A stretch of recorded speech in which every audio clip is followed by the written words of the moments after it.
प्रणाम everyone, you are watching to the unemployed employed woman. आज की वीडियो में मैं इंडिया और भूटान के रिलेशंस के बारे में बात करूंगी। ऑल्दो व्हाइट बोर्ड पे सारी इन्फॉर्मेशन मेंशन्ड है कि भूटान का ऑफिशियल नेम क्या है, कैपिटल क्या है, ऑफिशियल लैंग्वेज क्या है। ऑफिशियल नेम में एक छोटा सा ट्विस्ट है। द किंगडम ऑफ भूटान तो ऑफिशियल नेम है, बट भूटान को एक और नाम से भी जाना जाता है। It's your homework to find it out. जहाँ पे फॉरेन मिनिस्टर का नेम मेंशन है, उससे पहले H.E ये मेंशन है। H.E stands for his excellency. India और भूटान के डिप्लोमेटिक टाइज बैक इन 1968 वहाँ पे स्टैब्लिश हुए हैं। Treaty is treaty of friendship and cooperation sign in 1949, जिसको फरवरी 2007 में रिन्यू किया गया था। टोटल बॉर्डर 699 किलोमीटर्स लॉन्ग है। इंडियन स्टेट्स जो भूटान के साथ अपनी बॉर्डर शेयर करते हैं, उनमें सिक्किम, वेस्ट बंगाल, असम और अरुणाचल प्रदेश आते हैं। भूटान फाउंडिंग मेंबर्स में से एक है सार्क के लिए। SAARC is a regional organisation. अब एडिशनल इंफॉर्मेशन पे आते हैं। SOUL which is school of ultimate leadership. यहाँ पर ये एक ऐसा इनिशिएटिव है जिसको brain child of prime minister Narendra Modi के नाम से हाईलाइट किया था भूटान के प्राइम मिनिस्टर में। It's a part of your current affair जो आप नोट डाउन कर सकते हो। Other than this, Assam advantage 2.0 ये एक ऐसा बहुत ही इम्पोर्टेंट इवेंट या डायलॉग अभी हाल फिलहाल में हुआ है, जिसके बारे में आपको पढ़ना बहुत इम्पोर्टेंट है। इस सब के बाद अगर इंडिया भूटान रिलेशंस की इस वीडियो में मुझे कुछ बात करनी है, तो वो है एक ओवरव्यू जो आपको देखना चाहिए जब आप सीरियसली इंडियन फॉरेन सर्विसेज के लिए तैयारी करते हैं। पॉइंट्स हैं जो आपको कंसिडर करने हैं, जिससे आप उस कंट्री का एक प्रॉपर ओवरव्यू समझ पाएंगे। Please note it down.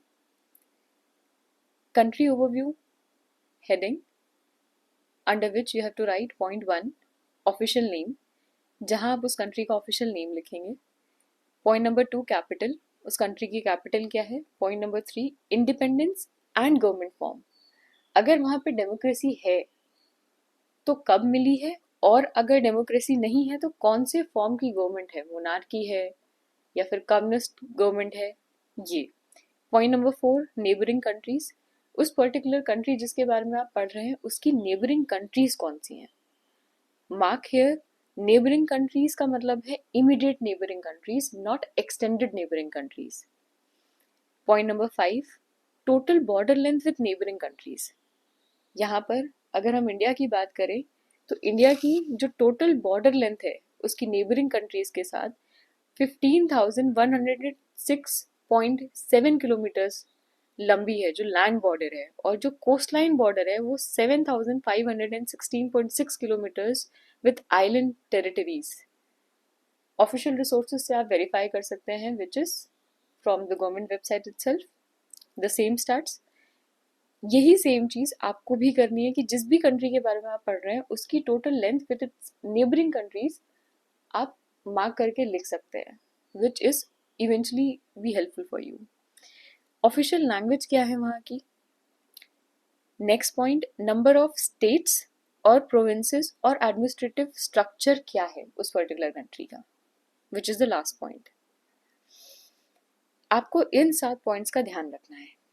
इसके अलावा क्योंकि आप एज अ IFS ट्रेनी कहीं पे कार्यरत होंगे, तो आप और क्या देख सकते हैं, या आप IFS में जाना चाह रहे हैं तो आपके लिए क्या ज़रूरी है देखना, उसमें point 4 which is neighbouring countries, उसको मैंने एलैबोरेट किया है।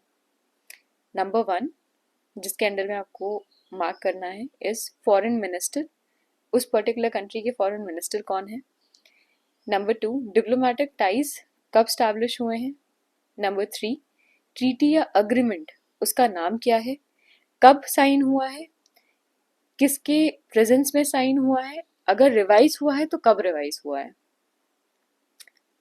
अनदर पॉइंट, कितने साल के डिप्लोमेटिक टाइज वो दोनों कंट्रीज जिनकी आप बात कर रहे हैं, जिनके बारे में पढ़ रहे हैं, वो शेयर करते हैं साथ में। और साथ ही कौन से ऐसे एडजॉइनिंग स्टेट्स हैं कंट्री एक्स के जो वो कंट्री वाई के साथ एज स्टेट बॉर्डर्स शेयर कर रहा है। जैसे यहाँ इंडिया और भूटान के बीच में अगर हम देखते हैं तो सिक्किम, वेस्ट बंगाल, आसाम, अरुणाचल, ये 4 स्टेट्स हैं। इसके बाद आता है करंट अफेयर्स। इसको हमने रिसेंट डेवलपमेंट्स के अंडर कैटेगराइज किया है, जिसमें पहला पॉइंट है number 1, high level exchanges between the countries, trade and economic ties. Number 2, educational, cultural or people to people exchange. Number 4, defense or joint military exercises between the countries. Number 5, regional organizations. Number 6, issues and challenges amongst the nations. So this is the overview which you have to keep in mind. I hope the video was useful to you. कोई भी questions है, कोई भी query है, you can mention it in the comment section. वहाँ से आपकी queries pick up करके I definitely try to answer as much as I can. Thank you for viewing this video, staying this long with me. Have a very great day ahead. Take care, stay hydrated, study hard, and all the best for the examinations.